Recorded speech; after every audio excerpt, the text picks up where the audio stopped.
maxamuud faarax warsame oo ku magac dheer ruush oo ka mid ah dhalinyarada aqoon-yahanka ee Boorama isla markaana bara sare ka ah jaamacadda Camuud ee magaalada Boorama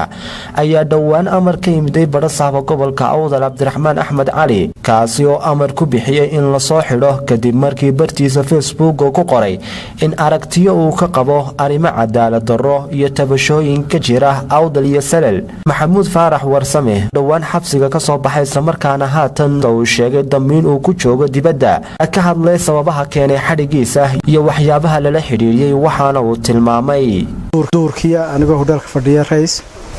ayuun bay askari timiday askartaasi ma watan wax waarana waxay guraan markaa ina mariyo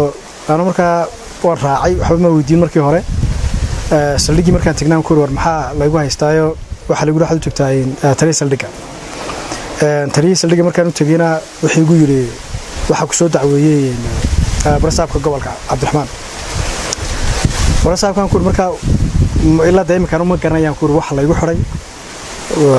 markaa soo inaan meesha ku xidhnaadana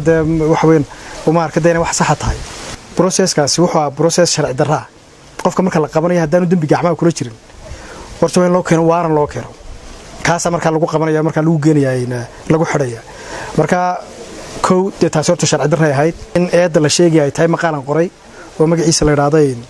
oo bartida Facebook aan soo dhigay magaciisa la yiraahday nabadgelyada iyo cadaaladda laakiin waxa la yiri dad buu kicinay aniguna meel aan dad ku kiciyay oo aan ma taqaanay mikrofon magaalada dhexe dadka ka cayo qoriqaatay wax midna toona mooran marka waxaad moodaa nuxurkan ka hadlayna wuxuu ahaa war nabadgelyada hadma cadaalad darro markay dhacdo nabadgelyada iyo darra jirta haddii la rabay nabadgelyada darrada meesha laga saarana ciidanba looma baahna waxa loo baahan yahay cadaalad darrada wax laga qabto meel kuma soo hadal qaadin jabhad inay dagaalantay inaanay dagaalamin waxa kama hadleen aan waxa ka hadlawnay nabadgelyada darro markay dhacdo waxa la yiraahdaa sida caadiga waa la wada gaadiyada meel walba wax la yaqaano nabadgelyada darrada waxa weeye waxa ka timaadaa cadaalad darro marka waxa dhan war bal nabadgelyada jirta waxa ka timaadaa cadaalad darro waxana nabadgelyada darrada ka mas'uula cidii cadaalad darrada sameysay marka anigu meel aan ku soo hadal qaaday jabhada iyo qori hal la qaatay cid hal la dhibaatay ma jirto oo nabadu cid walba wadan bay u tahay xaga kale marka iyadna waxa la sheegay kale lahaa ciidamad ka hadashay ciidanka waan ka hadlay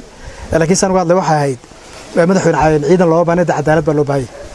oo mataqaanaan ciidan kharash iyo hawl iyo waxa la gala loo baahnaa laakiin waxa loo baahay dadka in la dhageystay waxay tabanayaanna waxay ku saabsantay dawladda xukuumadda soo dhisan tahay dadku ay luugsan yihiin khaasatan mataqaanaa dadka gobolada galbeedku dega baarlamaanka kale aan luugsanahay waxa kale la luugsan mashaariicda dawladda iyo sida loo qaybiyo la luugsan yahay waxaasa markaa dadku ay dhibsanayaan kulli aanu imka damiin baan ku joogaa oo ilaa imka wax eed iyo cadeyn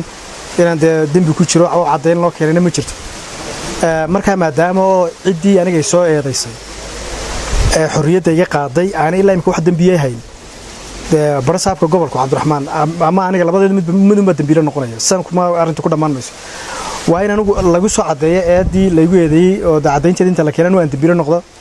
ama waa in laygu waayo oo cidii aniga iga gashay ma taqaanay qaladka iga gashay xaq darrada igu xidhay 6 saacadood xorriyadda iga qaaday cid la xiraday iyo laamaha ma taqaanay cadaaladda iyo amniga ba waxaan inta badan ku dhiiri gelin lahaa war marka dadka cid la soo eedayo in loo eego dastuurka yaani muxuu ka qabaa ma taqaanay qofku waxa uu sameeyay ma dambi ba mise dambi ma taas marka iyaga soo jeedin lahaa in had iyo jeer